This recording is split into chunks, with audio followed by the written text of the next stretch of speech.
Invităm pe Liliana Ursu. So let us give a warm welcome to Liliana Ursu, Care se va prezenta ea. Are o prezentare în engleză aici și o să prezentăm. So she's an internationally acclaimed Romanian poet. She was born in Sibiu. She studied English in Bucharest. She was a lecturer in English, and then she worked with the Romanian public television. She has been a producer and presenter of weekly cultural programs with the national radio, namely several long-distance programs on poetry. She was a lecturer at Penn State University in the US, visiting professor of creative writing at the University of Louisville in 2000. She has traveled extensively. She is the author of 8 books of poetry in Romanian. Her first translation in English, The Sky Behind the Forest, was published 16 years ago. In her own translation, together with Adam J. Sorkin and Tess Gallagher. She was shortlisted for several prizes, and her second book translated into English was Angel Riding a Beast 15 years ago. She translated 7 books. Her most recent volumes are Lift Up Your Heart and the Book of Lighthouses. And there is also a translation into English by Sean Cotter called The Goldsmith Market, recently released in the US. She has collected poetry books translated in English, German, Serbian, and Turkish. So she also was a poet in residence at the Stadler Center for Poetry with Cornell University. She's a member of the Writers Union of Romania. So now let us listen to her.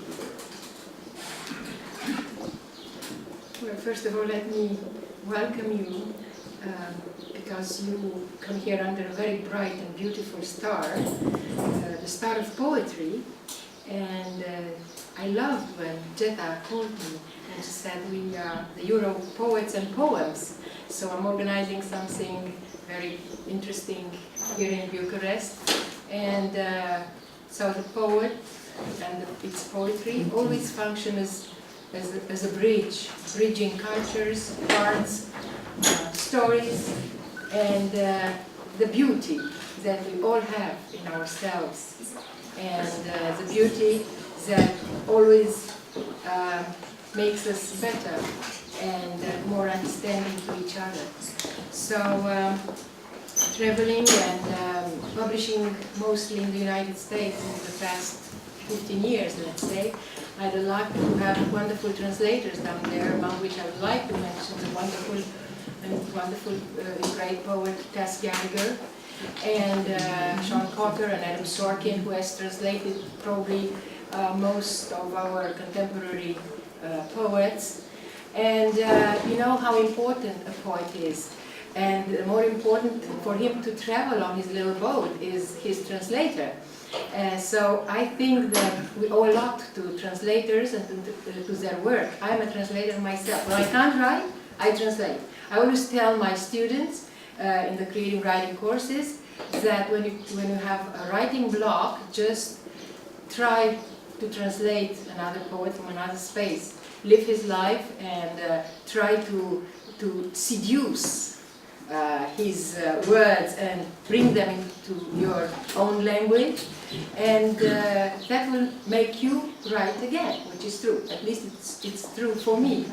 And she invited me to read a couple of poems in Romanian and English, and I'm sorry I don't have yet French translations, but I have English, German, and other languages translation. I would have loved to, because there are I understand some French poets here as well that I would have liked to greet them in French with my poetry, but never mind, I think they understand English and that's not a problem. And I'm going to read a couple of poems, although you know what Pushkin used to say about reading poetry in translation. It is like smelling flowers through a blanket.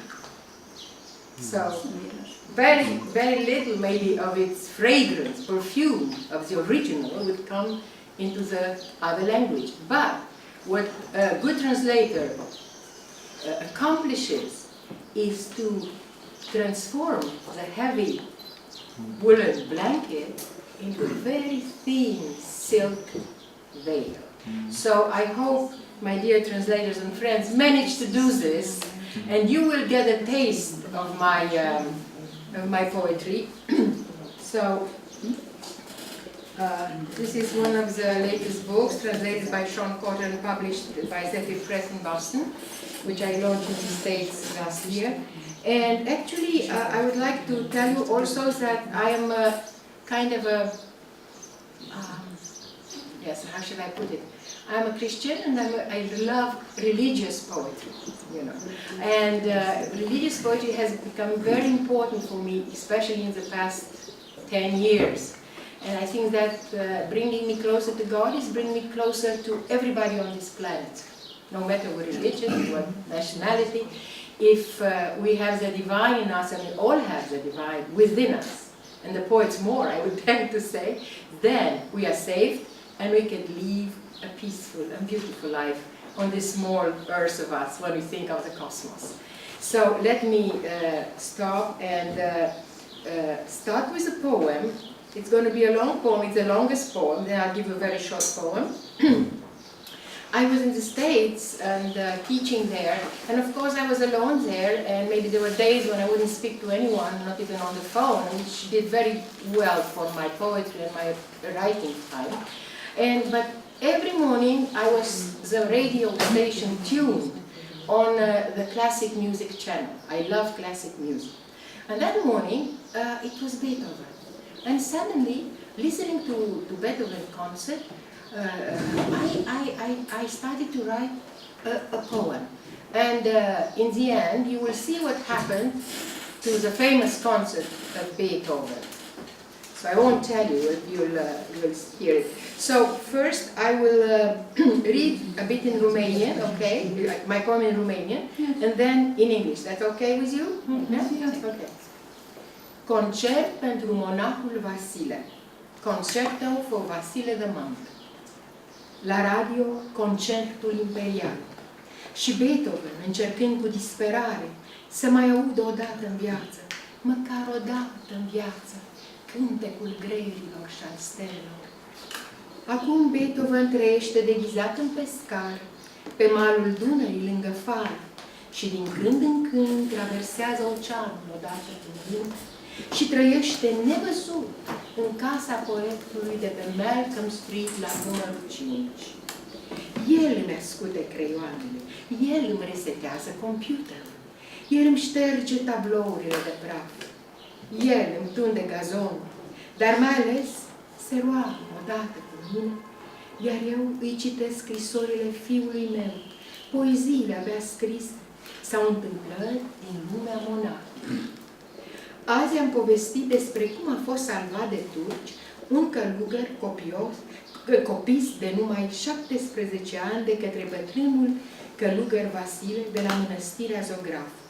L-a coborât de pe stânca mănăstirii în coșul pentru pâine și pește, apoi l-a ascuns în chilia lui de la mare, iar când turcii au ajuns aici, l-a ascuns într-un sac și l-a purtat pe umeri, înconjurând muntele Athos în întregime, până la o depărtată chilie din pădure. Tare s-au mirat călugării de forța bătrânului monah Vasile. Acesta le-a zâmbit umil și le-a spus: fratele, a fost mai ușor decât pana cu care scrie. Cuvintele în dreapta lor așezare sunt aripi, limpezitoare și salvatoare. De când i-am citit această întâmplare, Beethoven insistă să schimbe numele concertului său numărul 5 în E major, opus 73, imperial, în concert pentru monacul Vasile. And now the English version. Concerto for Vasile the Monk. On the radio, the Imperial Concerto. Beethoven is desperate to hear again cricket sing once more before he dies. He lives in hiding as a fisherman on the Danube in Sulina. From time to time, he crosses the ocean with me, and he lives still hidden in my poet's cottage on Malcolm Street, number 5. He sharpens my pencil. Beethoven turns my computer in the morning, dusts my paintings, and cuts my lawn.